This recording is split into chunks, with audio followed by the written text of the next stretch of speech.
प्रेम से बोलिए विष्णु भगवान की जय, बृहस्पति देव भगवान की जय। भारतवर्ष में एक प्रतापी और दानी राजा राज्य करता था। वह नित्य गरीबों और ब्राह्मणों की सहायता करता था। यह बात उसकी रानी को अच्छी नहीं लगती थी। वह ना ही गरीबों को दान देती और ना ही भगवान का पूजन करती थी, और राजा को भी दान देने से मना किया करती थी। एक दिन राजा शिकार खेलने वन को गए हुए थे, तो रानी महल में अकेली थी। उसी समय बृहस्पति देव साधु वेश में राजा के महल में भिक्षा के लिए गए और भिक्षा मांगी। रानी ने भिक्षा देने से इनकार किया और कहा, हे साधु महाराज, मैं तो दान पुण्य से तंग आ गई हूँ। मेरा पति सारा धन लुटाता रहता है। मेरी इच्छा है कि हमारा धन नष्ट हो जाए, फिर न रहेगा बांस और न बचेगी बांसुरी। साधु ने कहा, हे देवी, तुम तो बड़ी विचित्र हो। धन संतान तो सभी चाहते हैं, पुत्र और लक्ष्मी तो पापी के घर भी होने चाहिए। यदि तुम्हारे पास धन अधिक है तो भूखों को भोजन दो, प्यासों के लिए प्याऊ बनवाओ, मुसाफिरों के लिए धर्मशाला खुलवाओ।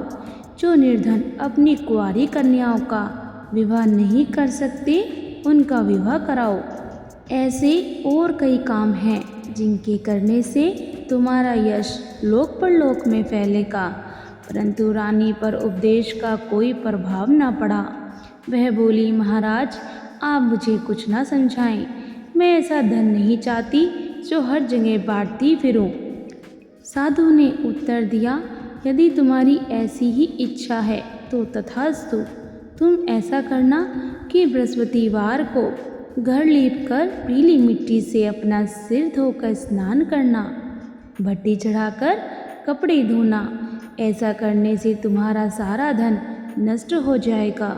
इतना कहकर वे साधु महाराज वहाँ से आलोप हो गए। साधु के कहे अनुसार बातों को पूरा करते हुए रानी को केवल 3 बृहस्पतिवार ही बीते थे कि उसकी समस्त धन संपत्ति नष्ट हो गई। भोजन के लिए राजा का परिवार तरसने लगा। तब एक दिन राजा ने रानी से बोला कि हे रानी, तुम यहीं रहो, मैं दूसरे देश को जाता हूँ, क्योंकि यहाँ पर सभी लोग मुझे जानते हैं, इसलिए मैं कोई छोटा कार्य नहीं कर सकता। ऐसा कहकर राजा परदेश चला गया। वहाँ वे जंगल से लकड़ी काट कर लाता और शहर में बेचता। इस तरह वह अपना जीवन व्यतीत करने लगा। इधर राजा के परदेश जाते ही रानी और दासी दुखी रहने लगी। एक बार जब रानी और दासी को 7 दिन तक बिना भोजन के रहना पड़ा, तो रानी ने अपनी दासी से कहा, हे दासी, मेरे पास ही के नगर में मेरी बहन रहती है, वह बड़ी धनवान है। तू उसके पास जा और कुछ ले आ, ताकि थोड़ी बहुत गुजर बसर हो जाए। दासी रानी की बहन के पास गई। उस दिन गुरुवार था और रानी की बहन बृहस्पतिवार की व्रत कथा सुन रही थी। दासी ने रानी की बहन को अपनी रानी का संदेश दिया, लेकिन रानी की बड़ी बहन ने कोई उत्तर नहीं दिया। जब दासी को रानी की बहन से कोई उत्तर नहीं मिला तो वह बहुत दुखी हुई और उसे क्रोध भी आया। दासी ने वापस आकर रानी को सारी बात बता दी। सुनकर रानी ने अपने भाग्य को कोसा। उधर रानी की बहन ने सोचा कि मेरी बहन की दासी आई थी, परंतु मैं उससे नहीं बोली, इससे वह बहुत दुखी हुई होगी। कथा सुनकर और पूजन समाप्त करके वह अपनी बहन के घर आई और कहने लगी, हे बहन, मैं बृहस्पतिवार का व्रत कर रही थी। तुम्हारी दासी मेरे घर आई थी, परंतु जब तक कथा होती है तब तक न उठते हैं न बोलते हैं, इसलिए मैं नहीं बोली। कहो दासी क्यों गई थी? रानी बोली, बहन, तुमसे क्या छिपाऊं, हमारे घर में खाने तक को अनाज नहीं था। ऐसा कहते कहते रानी की आंखें भर आई। उसने दासी समेत पिछले 7 दिनों से भूखे रहने तक की बात अपनी बहन को विस्तार पूर्वक सुना दी। रानी की बहन बोली, देखो बहन, भगवान बृहस्पति देव सबकी मनोकामना को पूर्ण करते हैं। देखो, शायद तुम्हारे घर में अनाज रखा हो। पहले तो रानी को विश्वास नहीं हुआ, पर बहन के आग्रह करने पर उसने अपनी दासी को अंदर भेजा तो उसे सचमुच अनाज से भरा एक घड़ा मिल गया। यह देखकर दासी को बड़ी हैरानी हुई। दासी रानी से कहने लगी, हे रानी, जब हमको भोजन नहीं मिलता तो हम व्रत ही तो करते हैं, इसलिए क्यों ना इनसे व्रत और कथा की विधि पूछ ली जाए ताकि हम भी व्रत कर सकें। तब रानी ने अपनी बहन से बृहस्पतिवार व्रत के बारे में पूछा। उसकी बहन ने बताया, बृहस्पतिवार के व्रत में चने की दाल और मुनक्का से विष्णु भगवान की केले की जड़ में पूजन करें तथा दीपक जलाएं, व्रत कथा सुने और पीला भोजन ही करें। इससे बृहस्पति देव भगवान प्रसन्न होते हैं। व्रत और पूजन विधि बताकर रानी की बहन अपने घर को लौट गई। 7 दिन के बाद जब गुरुवार आया तो रानी और दासी ने व्रत रखा। घुड़साल में जाकर चना और गुड़ बीन कर ले आई। फिर उससे केले की जड़ तथा विष्णु भगवान का पूजन किया। अब पीला भोजन कहाँ से आए, इस बात को लेकर दोनों बहुत दुखी थे। चूँकि उन्होंने व्रत रखा था, इसलिए बृहस्पति देव उनसे प्रसन्न थे। इसलिए वे एक साधारण व्यक्ति का रूप धारण कर 2 थालों में सुंदर पीला भोजन दासी को दे गए। भोजन पाकर दासी प्रसन्न हुई और फिर रानी के साथ मिलकर भोजन ग्रहण किया। उसके बाद वे सभी गुरुवार को व्रत और पूजन करने लगी। बृहस्पति भगवान की कृपा से उनके पास फिर से धन संपत्ति आ गई, परंतु रानी फिर से पहले की तरह आलस्य करने लगी। तब दासी बोली, देखो रानी, तुम पहले भी इसी प्रकार का आलस्य करती थी। तुम्हें धन के रखने उठाने में कष्ट होता था, इस कारण सभी धन नष्ट हो गया था। और अब जब भगवान बृहस्पति की कृपा से धन मिला है तो तुम्हें फिर से आलस्य होता है। रानी को समझाते हुए दासी कहती है कि बड़ी मुसीबतों के बाद हमने ये धन पाया है, इसलिए हमें दान पुण्य करना चाहिए, भूखे मनुष्यों को भोजन कराना चाहिए और धन को शुभ कार्यों में खर्च करना चाहिए, जिससे तुम्हारे कुल का यश बढ़ेगा, स्वर्ग की प्राप्ति होगी और पितर प्रसन्न होंगे। दासी की बात मानकर रानी अपना धन शुभ कार्यों में खर्च करने लगी, जिससे पूरे नगर में उसका यश फैलने लगा। एक दिन राजा दुखी होकर जंगल में एक पेड़ के नीचे आसन जमा कर बैठ गया। वह अपनी दशा को याद करके व्याकुल होने लगा। बृहस्पतिवार का दिन था। एकाएक उसने देखा कि निर्जन वन में एक साधु प्रकट हुए। वह साधु वेश में स्वयं बृहस्पति देवता थे। लकड़हारे के सामने आकर बोले, हे लकड़हारे, इस सुनसान जंगल में तू चिंतामग्न क्यों बैठा है? लकड़हारे ने दोनों हाथ जोड़कर प्रणाम किया और उत्तर दिया, महात्मा जी, आप सब कुछ जानते हैं, मैं क्या कहूँ। यह कहकर रोने लगा और साधु को अपनी आत्मकथा सुनाई। महात्मा जी ने कहा, तुम्हारी स्त्री ने बृहस्पतिवार के दिन बृहस्पति भगवान का निरादर किया है, जिसके कारण रुष्ट होकर उन्होंने तुम्हारी यह दशा कर दी। अब तुम चिंता को दूर करके मेरे कहने पर चलो तो तुम्हारे सब कष्ट दूर हो जाएंगे और भगवान पहले से भी अधिक संपत्ति देंगे। तुम बृहस्पतिवार के दिन कथा क्या करो, 2 पैसे के चने मुनक्का लाकर उसका प्रसाद बनाओ और शुद्ध जल से लोटे में शक्कर मिलाकर अमृत तैयार करो। कथा के पश्चात अपने सारे परिवार और सुनने वाले प्रेमियों में अमृत व प्रसाद बांटकर आप भी ग्रहण करो। ऐसा करने से भगवान तुम्हारी सब मनोकामनाएं पूरी करेंगे। साधु के ऐसे वचन सुनकर लकड़हारा बोला, हे प्रभु, मुझे लकड़ी बेचकर इतना पैसा नहीं मिलता जिससे भोजन के उपरांत कुछ बचा सकूं। मैंने रात्रि में अपनी रानी को व्याकुल देखा है। मेरे पास कुछ भी नहीं जो उसकी खबर भी मंगा सकूं। साधु ने कहा, हे लकड़हारे, तुम किसी बात की चिंता मत करो। बृहस्पतिवार के दिन तुम रोजाना की तरह लकड़ियाँ लेकर शहर को जाओ। तुम्हें रोज से दुगना धन प्राप्त होगा, जिससे तुम भलीभांति भोजन कर लोगे तथा बृहस्पति देव की पूजा का सामान भी आ जाएगा। इतना कहकर साधु देवता वहाँ से अंतर्ध्यान हो गए।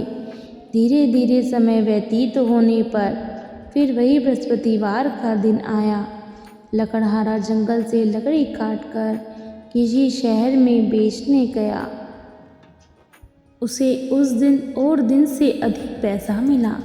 राजा ने चना गुड़ आदि लाकर गुरुवार का व्रत किया। उस दिन से उसके सभी क्लेश दूर हुए। परंतु जब दोबारा गुरुवार का दिन आया तो वह बृहस्पतिवार का व्रत करना भूल गया। इस कारण बृहस्पति भगवान नाराज हो गए। उस दिन उस नगर के राजा ने विशाल यज्ञ का आयोजन किया तथा शहर में घोषणा करा दी, कोई भी मनुष्य अपने घर में भोजन ना बनावे, ना आग जलावे। समस्त जनता मेरे यहाँ भोजन करने आवे।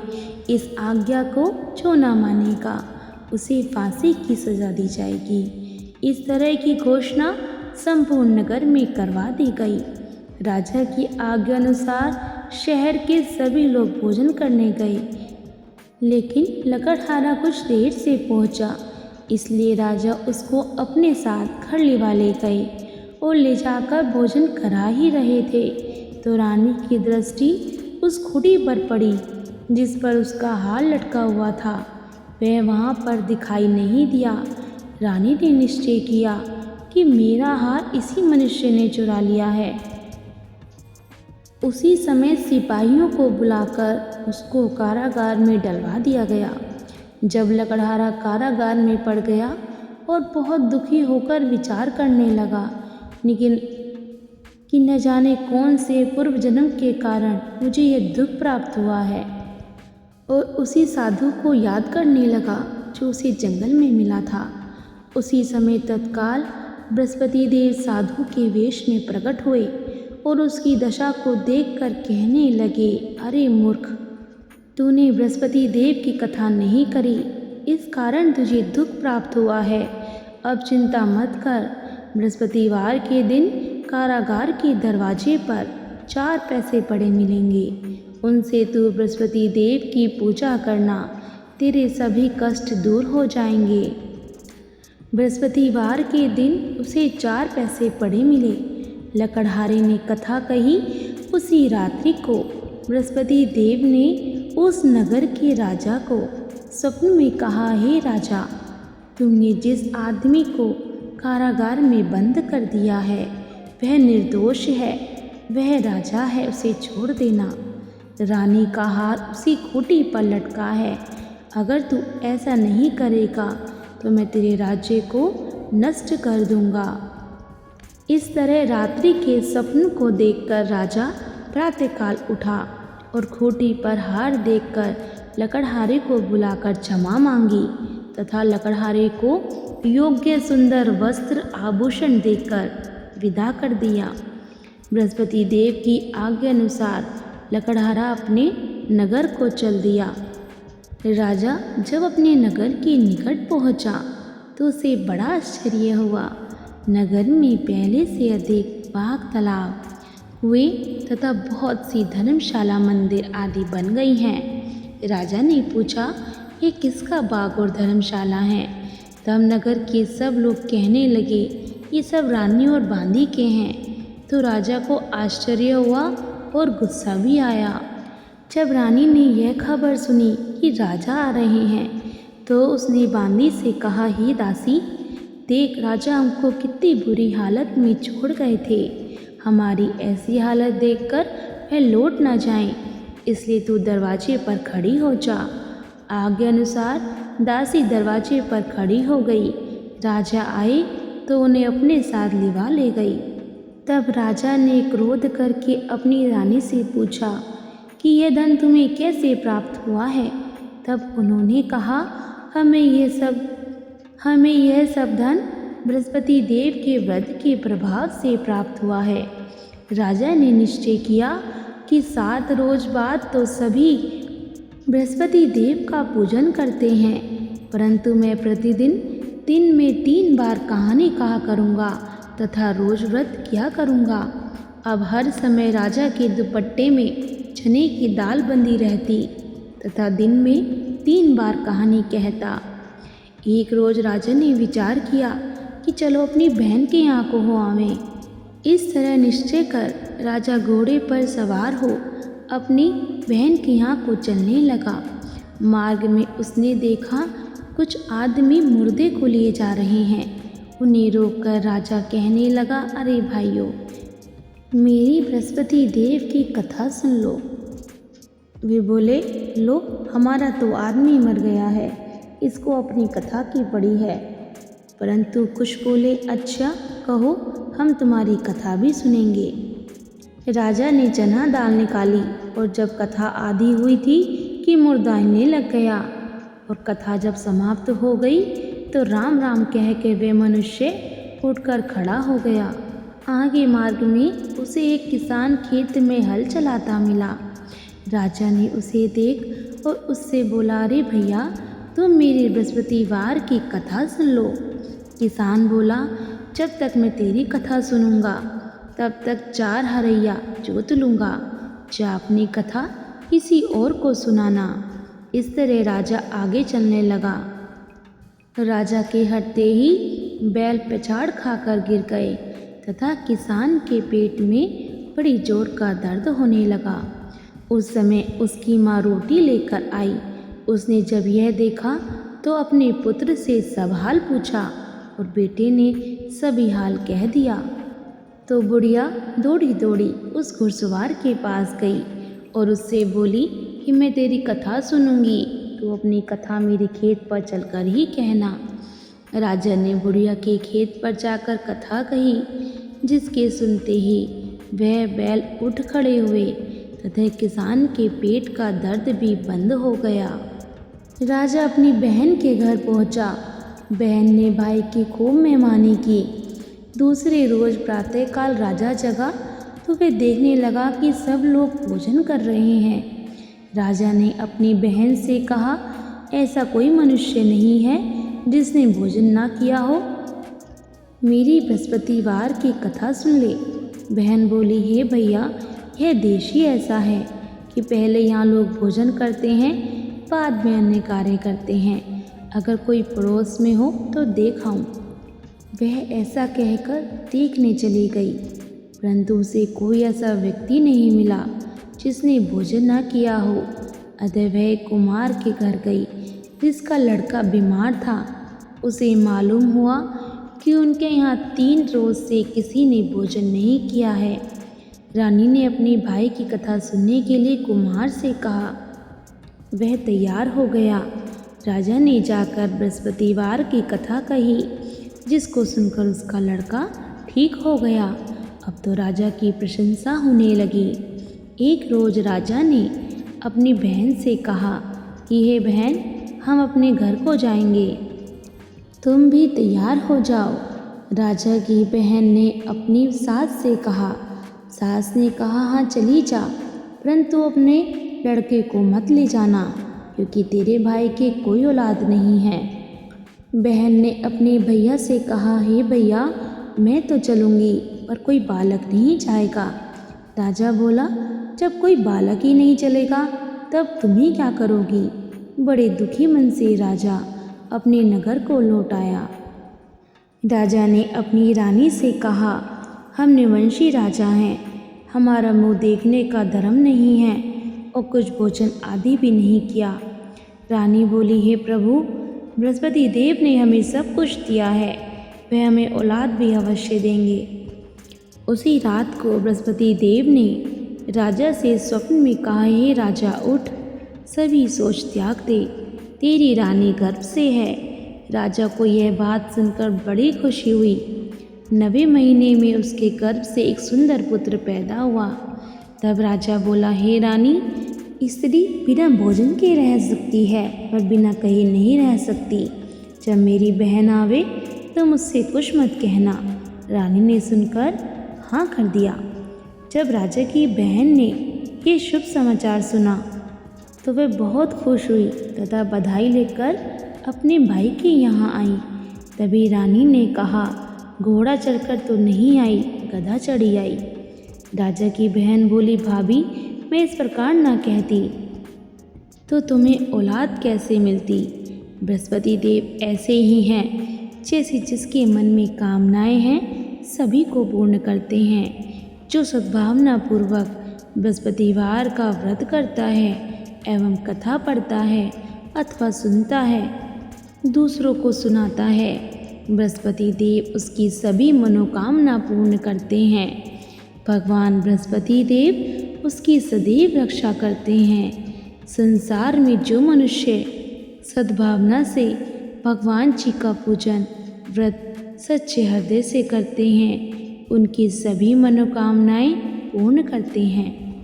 जैसे सच्ची भावना से रानी और राजा ने उनकी कथा का गुणगान किया और उनकी सभी इच्छाएं बृहस्पति देव जी ने पूर्ण की थी, इसलिए पूर्ण कथा सुनने के बाद प्रसाद लेकर जाना चाहिए। हृदय से उनका मनन करते हुए जयकारा बोलना चाहिए। बोलो बृहस्पति देव भगवान की जय। बोलिए विष्णु भगवान की जय।